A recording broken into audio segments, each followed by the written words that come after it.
En este video vamos a hablar de lo que implicó el Tratado de la Paz de Westfalia, la Guerra de los 30 años y lo que implica ese tratado para el Estado moderno. En los tratados de Westfalia reside el nacimiento o certificado de nacimiento del moderno Estado Nacional Soberano o base del Estado Democrático del Derecho actual. Estado y derecho mantienen entre sí una relación de mutua interferencia y finalmente el derecho pretende dar forma, constituir o conformar un determinado esquema de organización política cuya principal característica es el monopolio del poder político jurídico. Vamos a una entrada histórica, lo que fue la desarticulación del mundo feudal. Debido a la profunda fragmentación territorial y ruralización experimentada en la Europa de los feudos, hubo una debilitación del poder monárquico y pasó a un poder más feudal. La organización feudal era una jerarquía de privilegios con numerosos peldaños o escalas. Pero después se daría lo que se conoce como la recentralización del poder, debido al aumento del flujo comercial, el renacimiento de las ciudades, el desarrollo de la economía monetaria, crediticia y el consecuente desarrollo de la burguesía. El poder vuelve a la monarquía, pero esta vez una monarquía más feudal, y sucedió gracias al extraordinario desarrollo de la administración y de las finanzas públicas y por el estímulo del Estado-nación naciente del sentimiento nacional. La burguesía tuvo un papel muy importante porque se centraba en la actividad comercial y realmente para sus intereses les interesaba más esa centralización del mundo feudal para que hubieran menos costos y los costos obviamente fueran menores. Además, la burguesía aportó mucho en cuanto a lo que fue el dinero y la economía. Pasamos a hablar directamente de lo que fue la Guerra de los 30 años.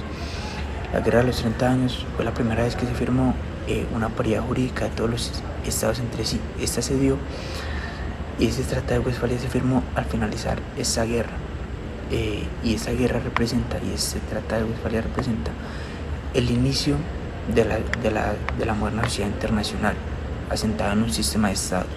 La Guerra de los 30 años consistió en un conflicto titánico bélico entre las dinastías reales de Borbón, lo que sería Francia, y de Habsburgo, lo que serían los señores de España y el Sacro Imperio Romano. Esta guerra se dio por el dominio del continente europeo. En los orígenes de esta guerra se encuentra un conflicto religioso que proviene de la intolerancia entre católicos y protestantes. La principal característica del Sacro Imperio Romano era el hecho de que al ser el emperador sagrado legitimado por el Papa, el que entraba a gobernar todos los católicos europeos. Esos primeros inicios de la guerra se dieron en 1618, cuando los Habsburgos austriacos, envueltos en los triunfos de la Contrarreforma Católica, pretendieron ampliar sus dominios a Europa Central y atentar contra la libertad de culto de los protestantes. Obviamente esto desencadenó enfrentamientos de nuevo entre los católicos y protestantes.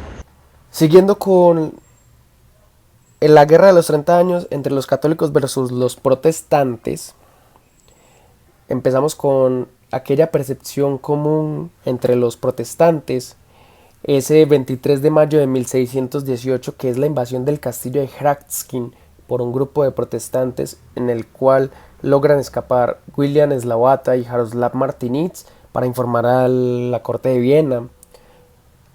Pasa que los protestantes por primera vez escogen un sacro emperador que no es católico. A partir de la destitución de Praga se empieza por todo el viejo continente la primera guerra de grandes proporciones europeas de la historia. Cristiano IV de Dinamarca y el rey Gustavo Adolfo de Suecia, que ambos eran expansionistas anticatólicos y antiimperialistas, impiden violentos combates con las tropas de la Liga Católica en los campos de la orilla alemana del mar Báltico. En 1629 se da el edicto de la restitución de tierras hacia los protestantes que eran de poder católico. Se dan las dos miradas ideológicas, las cuales eran una pasada y una futura. La pasada siendo del Sacro Imperio Germánico, en la cual se pretendía realizar un universalismo católico, y la mirada futura, la cual es francesa, que es la mirada que es radical de libertad, igualdad y fraternidad entre todos los estados-nación. Francia interviene en el conflicto de 1634 por parte de los protestantes.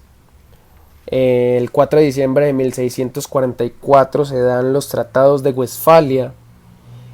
En 1806, Napoleón Bonaparte disuelve la fachada del Sacro Imperio Romano-Germánico cuando Francisco II renuncia a la corona imperial.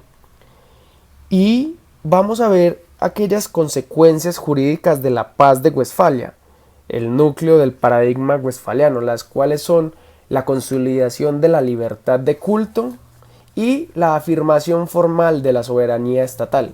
De las dos consecuencias principales de la modernidad que ya se han descrito, de la instauración de una libertad religiosa en toda Europa y de la afirmación de una soberanía del Estado, se pueden destacar otras consecuencias que tuvo para la modernidad el Tratado de Westfalia.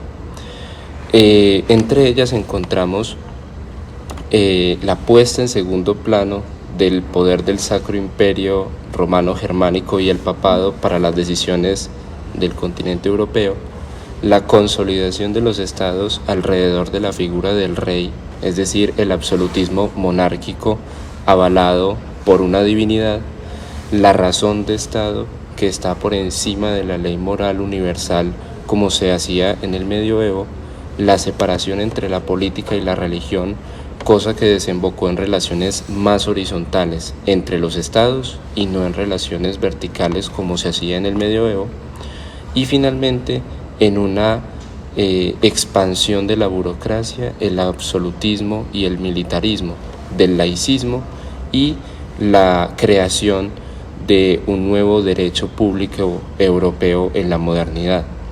El Tratado de Westfalia es en sí la instauración de un paradigma según el cual la soberanía del Estado y el laicismo son los ejes sobre los cuales llevar a cabo los desarrollos de la modernidad.